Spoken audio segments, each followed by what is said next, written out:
Сегодня 75 лет со дня победы над абсолютным злом человечества, над нацизмом. Наши отцы, деды, прадеды боролись за будущее своих детей, то есть за наше настоящее. Они погибали, чтобы мы не увидели тех ужасов войны, которые познали самые трагичные жертвы и самые отважные герои – дети. Официально по статистике погибло с советской стороны 27 миллионов человек.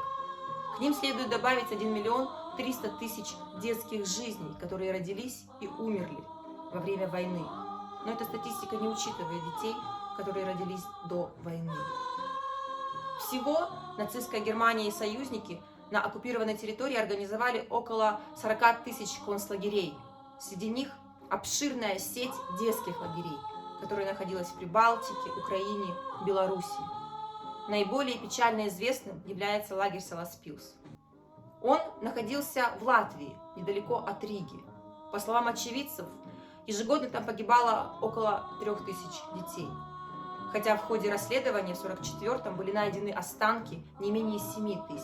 Это не учитывается дети, которые были сожжены или которые захоронены в других местах. В основном в лагере Саласпилс дети использовались как доноры крови для немецких солдат.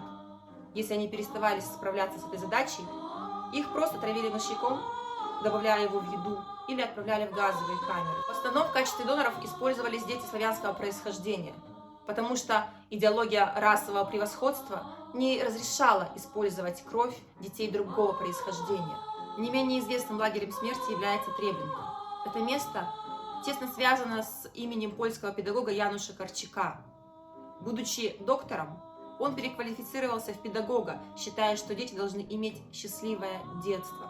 Организовав детскую республику на оккупированном территории гетто в Польше, в Варшаве, он в 1942 году вместе со своими воспитанниками зашел в товарный поезд на верную смерть и вместе с ними же зашел в газовую камеру. Януш Корчак считал, что дети имеют право на смерть, на настоящее и на будущее. Его научные труды легли в основу Женевской конвенции о правах ребенка 1959 года. Не стоит забывать о детях, эвакуированных во время войны на территорию Центральной Азии.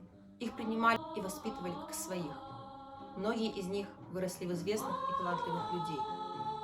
В принципе, до Женевской конвенции 1949 года о правах гражданского населения дети никак не регулировались в международном праве, их воспринимали как маленьких взрослых. Они и вели себя как маленькие герои. Леонид Голиков. Самый первый подросток, удостоившийся звания Героя Советского Союза. Он участвовал в разгроме 3 вражеских гарнизонов. Он участвовал в операции по захвату генерал-майора с секретными документами. Погиб в бою в возрасте 14 лет. Зина Портнова, пионерка из Ленинграда. Когда ей было 15, она оказалась на оккупированных территориях. Сразу вступила в подпольную организацию «Юные мстители». Работая в столовой, она подсыпала отраву в суп, в результате чего погибло 100 нацистов. Вынуждена была бежать из деревни, была захвачена в плен, и в ходе одного из допросов она схватила пистолет и выстрелила в следователя, убив его и 2 нацистов. После этого месяц ее пытали, и в январе 1944-го расстреляли. Валя Котик. Когда началась война, он только перешел в 5 класс. В 1941-го под Шепетовкой вместе с товарищами подбросил гранату под машину главы жандармерии, в результате чего тот скончался. В 1942 году участвовал в партизанских движениях на территории Украины. В 1943-м, стоя в дозоре, заметил карателей, поднял тревогу. Товарищи смогли дать отпор противнику. Погиб в 1944-м в бою за город Изяслав. Марат Козей, пионер, окончил 4 класса. Воевал в составе партизанских соединений Белоруссии. В ходе выполнения очередного задания в 1944-м был окружен немцами. Отстреливался до последнего патрона. Не желая сдаваться в плен, подорвал себя и противника последней гранатой.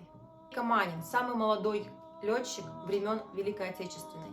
Сын генерала, но несмотря на это, в 15 лет поступил на службу в качестве авиамеханика эскадрильной связи.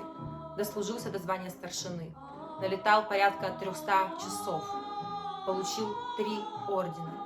Умер в 1947-м от менингита в возрасте 18 лет. Рахимжан Кашкарбаев, первый водрузивший Знамя Победы на Рейхстаг, был сиротой. В 16 лет просился в ряды Красной Армии, но был зачислен в стрелковый дивизионный полк города Кокчетава только в неполные 18. Прошел войну. это лишь немногие примеры героизма, проявленного детьми в ходе Второй мировой войны. Не стоит забывать о трудовой армии ребятишек, которые трудились в тылу. Советская литература ярко представляла подвиги молодых героев. Чего только стоит «Молодая гвардия» Фадеева. Эта книга реально описывает подпольное движение в Краснодоне, самому младшему члену которой было 14 лет. Сегодня эту книгу убрали из школьной образовательной программы, а новыми героями не заменили.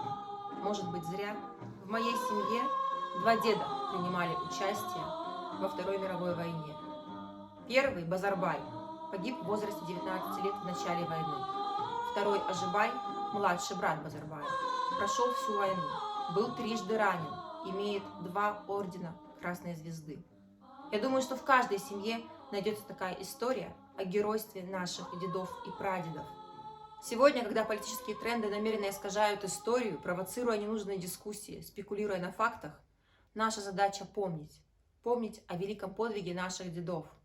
По сути, это единственный праздник, который сегодня объединяет бывшие советские республики. Это наш общий праздник. С Днем Победы, друзья! С Днем Победы, друзья! Слава воинам-победителям! Вечная память героям! С праздником, братья! Россия помнит! Поздравляем День Победы! Армения вас помнит! Нуравон Ахтанакеура! Аяслан Засишу! Поздравляю с Днем Победы! Местан нас помнит! С праздником, братья! Беларусь помнит! Казахстан скорбит и помнит! С праздником, друзья! С праздником от всех туркестанцев! З праздником, браття! Кыргызстан помнить! Хочу вас всіх привітати з 75-ї річниці великої перемоги. Але в першу чергу я хочу подякувати ветеранам. Дякую вам дуже. Ми пам'ятаємо, що ви для нас зробили. Грузия всегда помнит 9 мая. И всех вас поздравляю! Дорогие друзья, с Днем Победы вас! Радуйтесь мирному небу и берегите его. Цените жизнь и живите так, чтобы каждый прожитый день был благодарностью за подвиги наших отцов и дедов. Ах, война, что ты сделала, подлая! Стали тихими наши дворы, наши мальчики головы подняли, повзрослели они до поры. На пороге едва помаячили и ушли за солдатом солдат. До свидания, мальчики, мальчики.